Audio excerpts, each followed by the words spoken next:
Faith is the realization of what is hoped for and evidence of things not seen. What are you hoping for? A short homily? A break in the heat? How about a newly animated parish that bonds together and bring forward God's kingdom in the here and now in Evanston?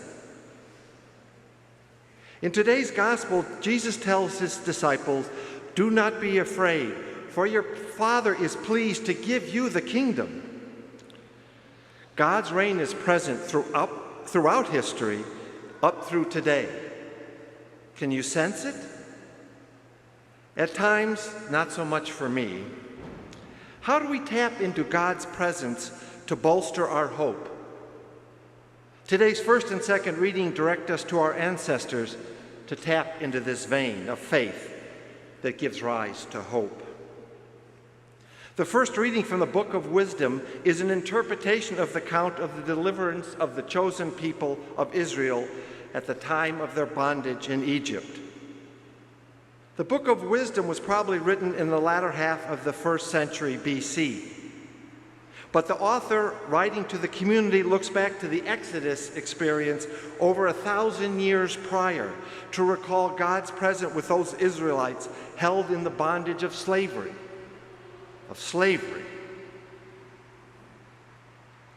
Scripture scholar Diane Bergant notes that the author of the Book of Wisdom recalls the past favors of God in order to instill trust that God will be no less provident in the present or the future.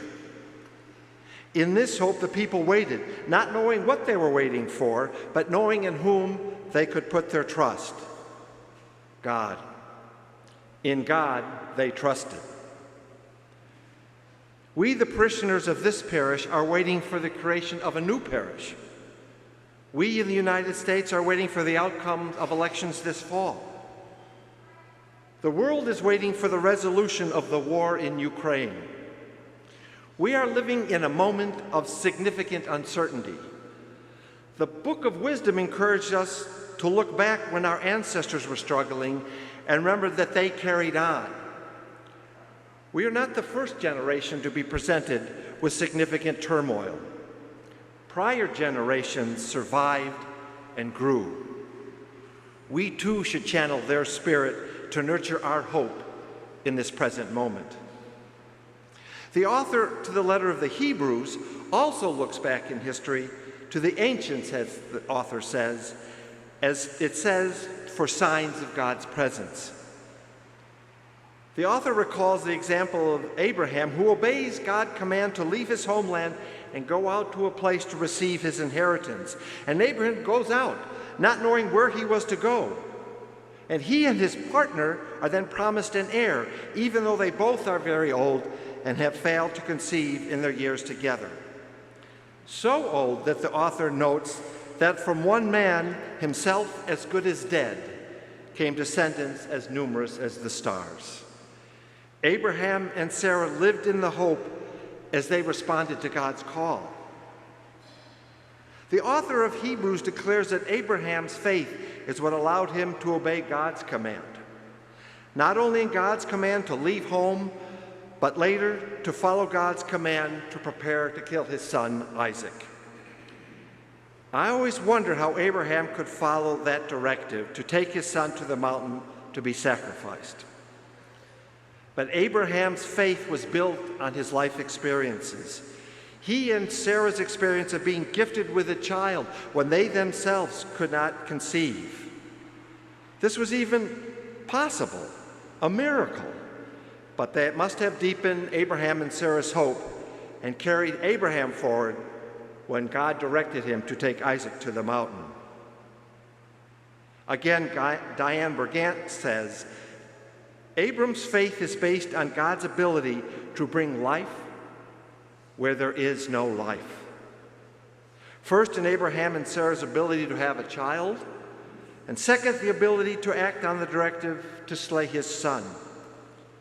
With God, Abraham trusts that all things are possible.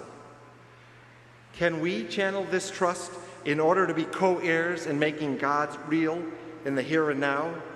Can we trust God's ability to bring life where there is no life, or we are struggling ourselves to maintain life?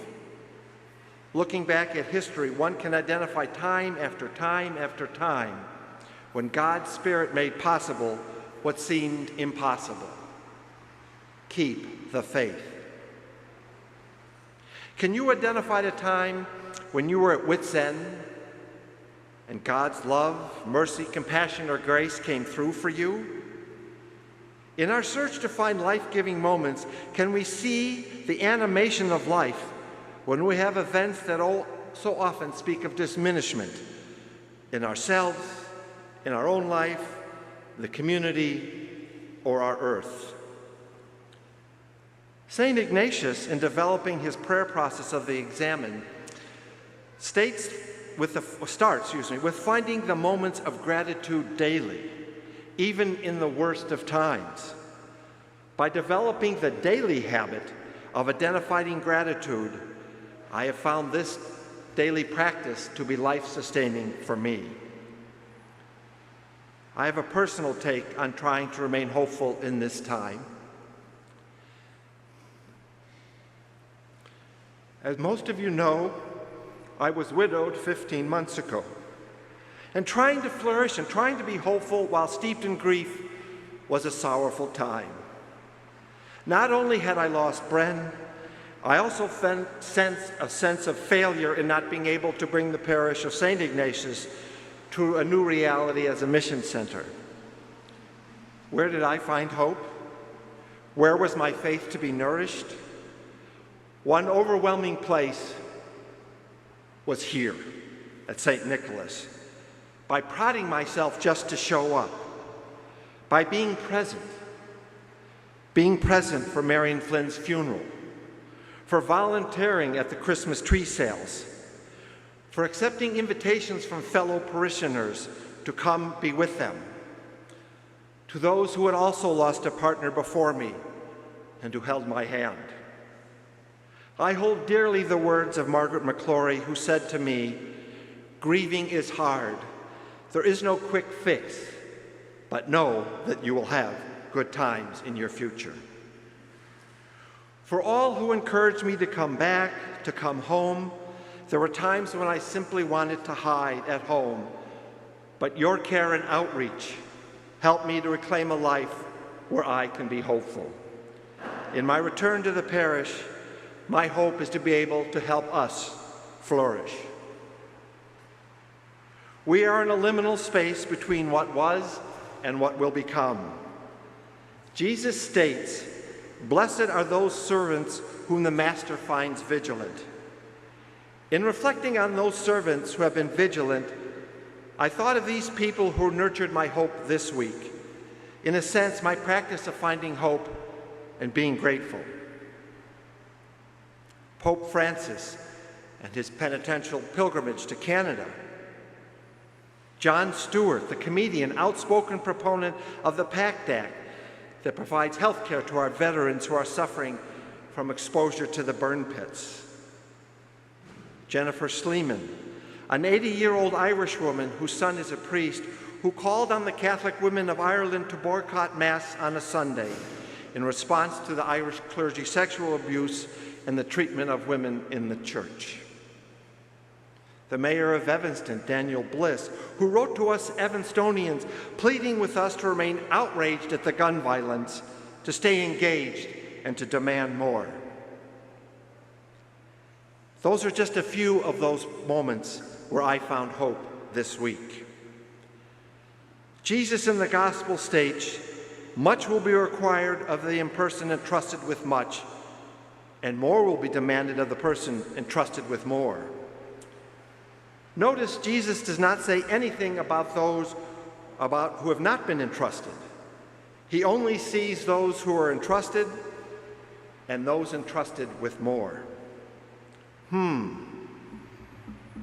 Seems we all fall into the entrusted camp.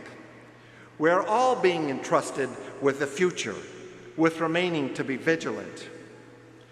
We now are officially have our pastor and our associate pastor assigned to the parish, but we all are entrusted with being vigilant in animating our new parish, and not just the pastoral leadership. We are a holy moment, as Father Jean-Philippe noted in his bulletin article today. We all need to take part so that the parish can flourish in serving God's reign. Many hands, many minds, many hearts will make this work. My hope for us is that we think and discern how we as individuals or your family can be signs of God's presence in this new parish reality.